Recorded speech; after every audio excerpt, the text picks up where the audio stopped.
What's going on YouTube? Welcome to my channel Money Moves with K. I am K, and today we're going to talk about things to check when you're purchasing a tax auction property.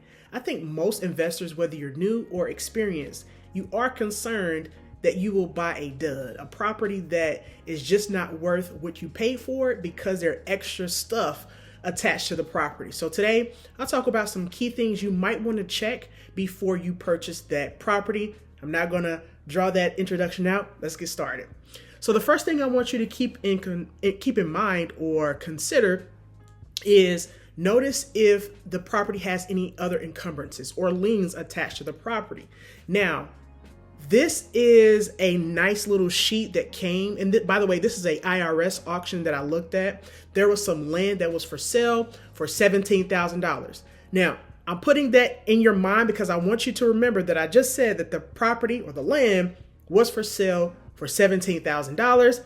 And I only say that twice because I want you to check out how much was owed actually on the property, right? So there are other things attached to it. Now, this is a 2434B form that was provided if you were interested in purchasing this IRS property, or it was on the auction block. It's not anymore, luckily for the homeowner, but I wanted to bring this to your attention. So this says notice of encumbrances against or interest in property offered for sale. So as you scroll down, remember I said $17,000 is the actual sale price, but you see notice of federal tax lien, $197,120, okay? And you can actually see the date. That does appear to be older, but date of information 3/19/2025. You need to check back up on these things to ensure that it's actually clear, or to see how much is actually owed on this property.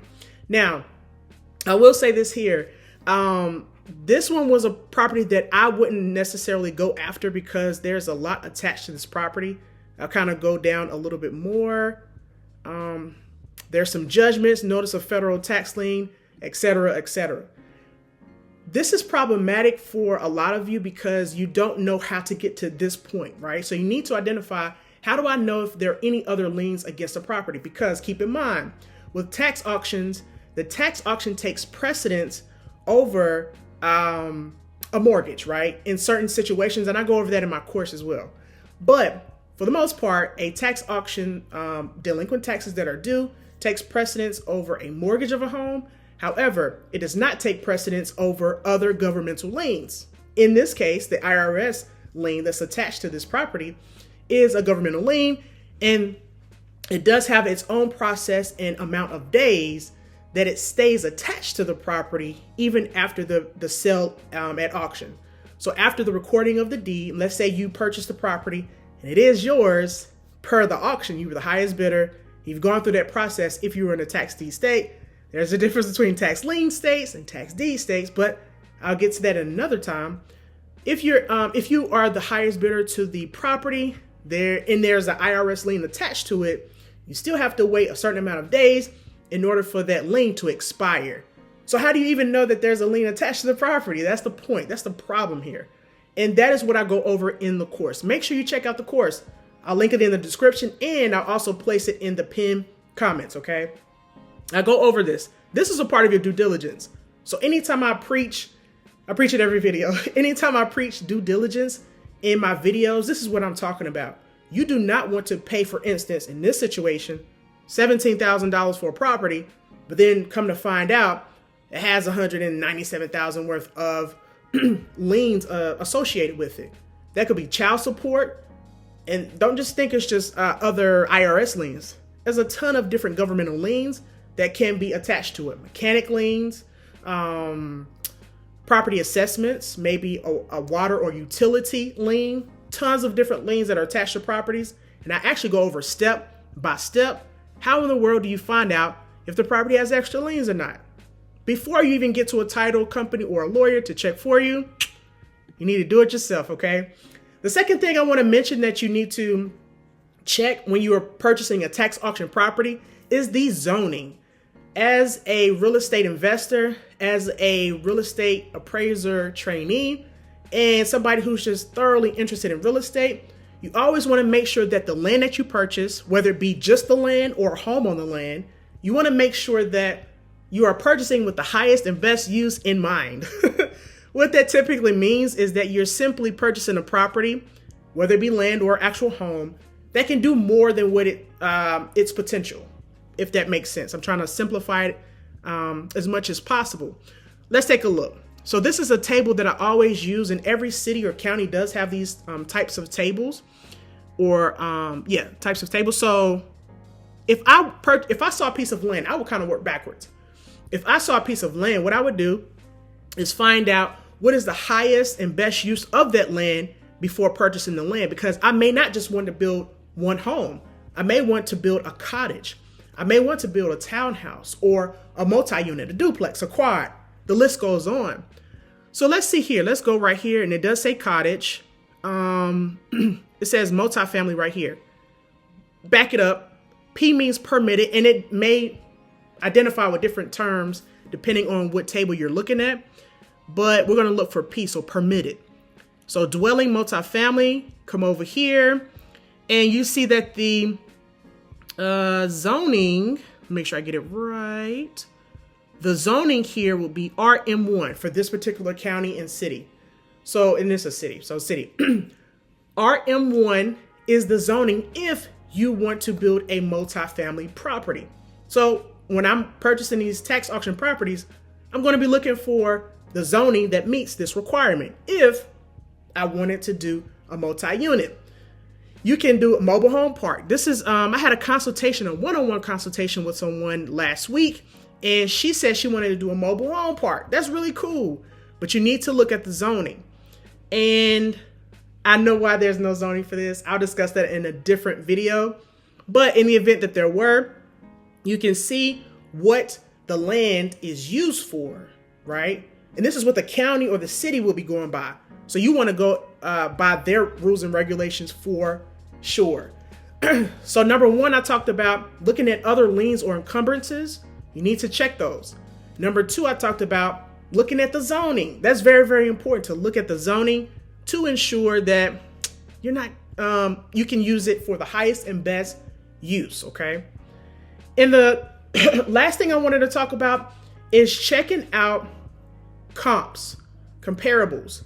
What is your property actually worth? I get a lot of comments. I get a lot of folks who do one-on-one consultations with me or just ask me questions in general in the comments about flipping. They want to purchase maybe a cheap property and they want to flip it. Where there's a process after you purchase at auction, by the way.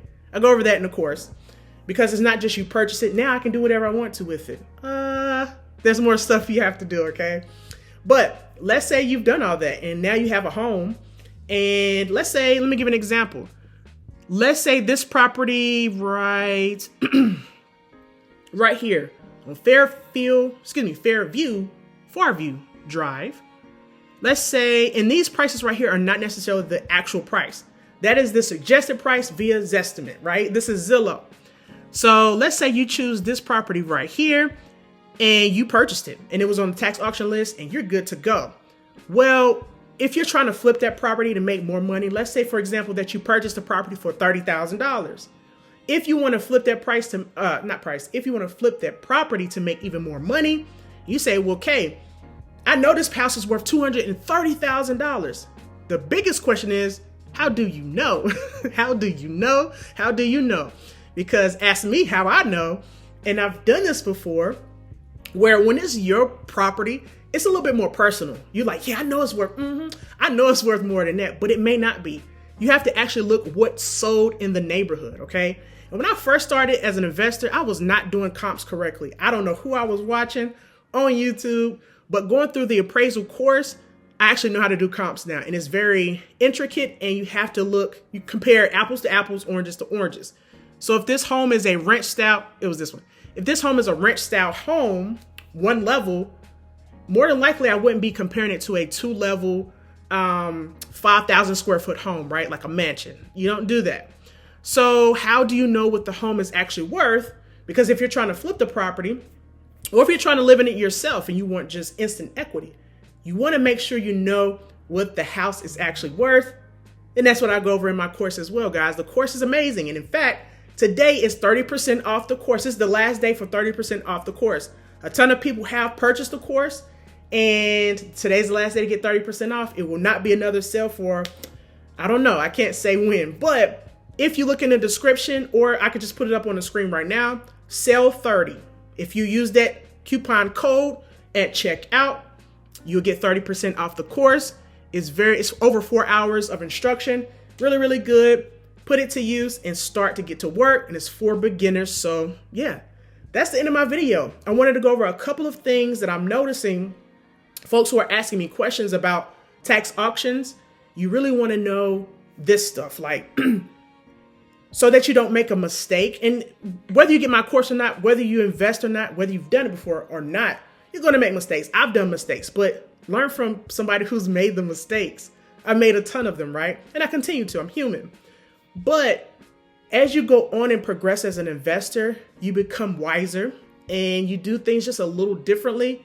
But I wouldn't have been able to do this if I hadn't experienced this. And plus, by the way, I do not teach on anything I don't experience myself personally. So take that how you want to take it, but go ahead and get the course. And that's the end of my video. Thank you so very much for sticking it out with me to this point. If you made it this far in the video, in the comment section, put I'm a winner. Okay, I'm a winner.